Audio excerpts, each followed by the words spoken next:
Irashaimase. Hello and welcome to Fitaurus Kitchen. I'm your host, Chef Fitaurus. It's time once again for Shoot 'em Up Saturday, and on the menu this Saturday we've got Pixel Galaxy, recently released by Serenity Forge on Steam. So this is a title that I actually got a chance to go and play at the Microsoft ID at Xbox pre-PAX party, and I've been really going and looking forward to its release since then. It's this really fun, kind of minimalistic, random bullet hell shoot 'em up. So what kind of taste will it go and have? Let's get cooking and find out. Pixel Galaxy. Here we are at the main menu of Pixel Galaxy. So let's go and take a quick look at the options. You have the ability to go and change your music and sound effects volumes. And under the graphic options, you can go and set your screen resolution. There's a pretty decent number of options available here, up to 16 by 9. And also the ability to go and play in windowed or full screen mode. Then you also can look at your scores, high scores, player totals, or leaderboards, and then, well, there's the game itself. So Pixel Galaxy goes and has 6 difficulty settings total, starting at easiest, then you've got easier, easy, normal, normaler, and normalest, as well as a boss rush mode and a Coliseum mode. Now don't let the names of the difficulties go and fool you. The game is actually tough as friggin' nails. The way that the scores are achieved is it's a matter of how long you've gone and survived in the game itself. So that's the metric it goes and has. I'm going to go ahead and play it on easier to go and show you the game itself. So you go and start out as a white pixel, and all you're basically able to go and do as your pixel self is go and move around, going and controlling yourself with a stick, or the if you're playing it with the keyboard, with the arrow keys. And then you also have the ability to go and rotate yourself, which as your basic pixel you wouldn't go and really be able to go and do. But once you start to go and add other pixels to yourself, it's possible to go and rotate. That was definitely a bad start, but moving on. So the way that the game goes and works is that you're actually going and collecting these other pixels and going and adding them to yourself. There's 2 things that can go and happen with enemy pixels that are on the screen. You can either run into them while they're still alive and go and add them to yourselves, going and being able to use their weapons that they were going and using, as well as their abilities if they had them, if they were like shielded or if they're like speed types. So that's like what you're ultimately kind of aiming to go and do, is add them to yourselves, or you can go and shoot them and destroy them, like for good, so that they don't go and bother you ever more. So not all enemies go and shoot. There's like some that are just kind of like the off-white color that can just go and add basically defensive layers to your ship. You're trying to go and build yourself in such a way that you're going and defending your white core self, because a single shot and you are dead. So one mistake, just one like lapse in like moment, or one bad like stray shot, it can go and end what's like could be a really good run. So you definitely have to go and be careful of that. But as you go and progress, as you go and get more pixels added to yourself, you go and become, well, stronger, as it were. And that's definitely very helpful, but it can all, like I was going saying, you could definitely go and lose it all in a moment. So survive for 100 seconds and you get to go and encounter a boss. So for me, I'm up against the Mimic. I have fought the Mimic once before, but to be honest, I don't know good strategy for taking this guy on. Maybe I can get in close. We'll go head to head. You versus me, Mimic. It is possible to... Nice! Wait, that was me. No! I was the one on the left. What the hell happened? Well, at any rate, I am dead.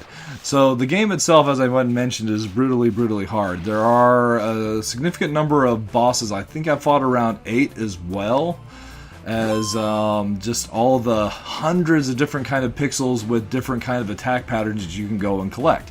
So there's a lot of replayability that way, and each time you go and play it, it's a random set of enemy waves, so no 2 playthroughs are going to go and be exactly the same. One of the other features that this game goes and has, which is awesome in my mind, is the ability to go and play it with a co-op partner. So I'm going to go ahead and show that off a little bit as well with my usual co-op partner, my girlfriend. So, that being the case, let's get cooking. So the mechanics are still basically the same when you're going and playing it in co-op mode. You're going around trying to go and collect enemy pixels, or just like stay alive and like shoot enemy pixels. But there is a new feature that's added in when you're going and playing in co-op mode, and that's the ability to go and revive your co-op partner should one of you go and fall in battle. So it does go and provide a decent bit more survivability, but at the same time there could be a little bit of confusion, as well as potentially fighting over like the pixels that you can go and add. So what kind of ship would you go and build? Would you try and keep yourself small and agile and just go and grab the best offensive pixels? Or would you go and pick some pixels, or just indiscriminately grab as many pixels as you can to go and make your ship as large as possible? These are important choices to go and consider, because they'll ultimately go and determine your general survivability. The game itself is definitely minimalistic in its present. Wow. Whatever the heck that enemy is, those are definitely brutal. The game is minimalistic in its presentation, where we almost made it to the boss on that one. Okay, one more run, where everything is just presented in pixels, but with color. But that abstractness is definitely part of the appeal, where you're just going and almost going and envisioning these various pixels as like ships, or like you could even go and think of like it as going and katamariing like bodies onto yourself and going and using their power. All these kind of like really interesting like thoughts about the game itself.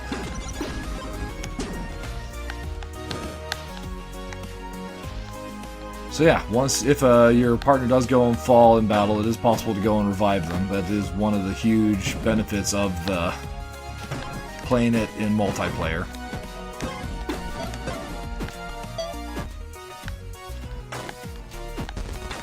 So if you're a fan of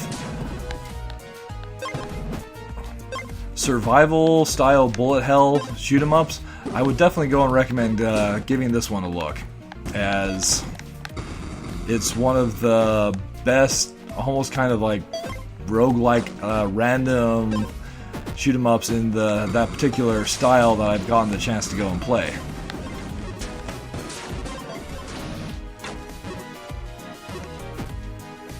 And it definitely does go and get to be quite fun, especially when going and playing it with a co-op partner. So if you have the ability to go and play it co-op as well, then I also highly recommend it. So we've gone and made it to a boss again at the 100-second mark, and we are up against the sonar. Another thing I definitely have to go and comment, I feel like the music on this title is one of its strong points. It's definitely got a fun chiptune soundtrack with a decent number of variety to it, which is important since, well, if you're going through multiple lives, you'll have to be hearing some tracks repeat, and if the better the music is, the more enjoyable that experience will go and be. So one unfortunate problem when you go and revive one of your teammates, or your teammate, is that they go and come back just as their base pixel self. So you have to go and start collecting enemy pixels again to be able to go and actually deal damage to the enemy. Alright, we were able to go and take out the sonar there. you usually get a nice little palette swap when you go and defeat the boss, and time goes and ticks onward. So it is possible to go and time out the boss. If you can go and survive for what basically amounts to 100 seconds against a boss, then said boss will go and be counted as defeated, and you can go and move on with the stage itself. So you could definitely go and play this as from a pacifist perspective, where you're simply just trying to go and dodge all the enemies, dodge all their shots, and dodge the boss long enough to go and survive. It's a valid strategy in this title where you can go and hopefully you can build yourself the way that you want to and survive. Alright, well, I think that'll just about wrap it up for this episode of Shoot 'em Up Saturday. So I can definitely go and recommend Pixel Galaxy for the reasons that I went and noted. If you're a fan of bullet hells, if you're a fan of co-op shoot 'em ups, definitely give this one a look. Alright, thank you so much for coming out and joining me today for Shoot 'em Up Saturday. As always, if there are other shoot 'em ups that you think I should go and feature on the show, or other games that you'd like to go and see me feature on my channel, please leave those in the comments below. Thanks so much for coming out and joining us, and I hope to go and see you again next week.